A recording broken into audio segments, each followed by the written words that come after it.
I think pizza fits into that category of beloved foods the same way fried chicken does, and buttermilk pancakes and ice cream sundaes. Not only is it the flavor, the experience, the memories, but I think that it's one of the categories of food that sort of just light up your life.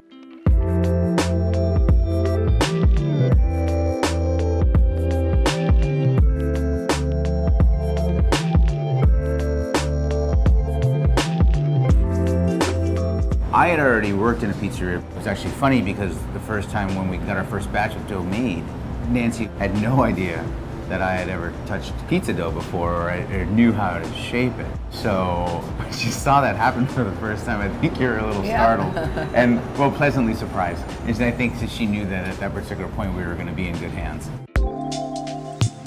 My roots are really in bread baking. That's what my focus was for so many years. It had been a long-term plan of mine to figure out how to make pizza. The intrigue with pizza for myself came about when I was in Arizona at Pizzeria Bianco. It was the first time that I actually tasted pizza that was much more complex than just doughy cardboard with melted cheese and tomato sauce. It was eye-opening for me that pizza could actually taste so delicious. I first started eating Roman-style pizza in Rome. Obvious place to try it. In Rome, you'll find several types of pizza. The style that we've chosen to duplicate is the one that is sold by the weight. I was introduced to it by Nancy. She said, you need to try this place, you need to see this. This is kind of a very seminal place for me. There's no fire involved, but it was more about how the structure of the dough was chewy, had some crackliness to it. And when the opportunity came for this property and for this idea of doing pizza by the slice, that we thought, well, this would be a really good kind of idea to introduce to this neighborhood.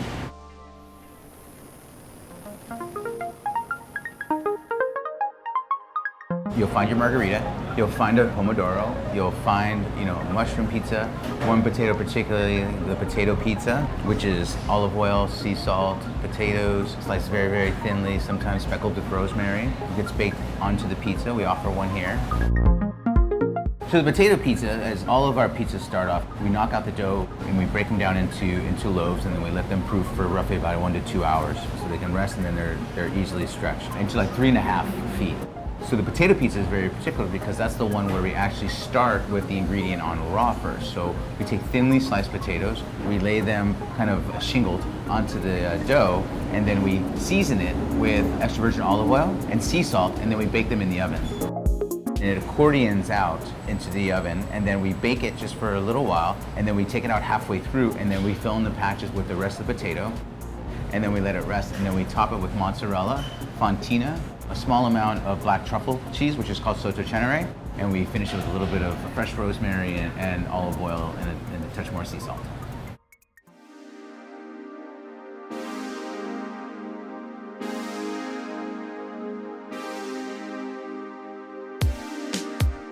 Nancy was really influenced on this style of sausage pizza from Panicali in Umbria, where Nancy lives. It was a pizza of just panna, a mozzarella, sausage, and red onions. So with that, we keep the same light ingredients. We have a slew of mustard greens, which have a very peppery, pungent flavor. We do the panna. We do a mixture of onions on top, and then the sausage, which will cut through the really delicious flavor of the crust, because the crust itself has so much flavor. And then we bake it off with just a touch of fontina, and then olive oil and fennel pollen.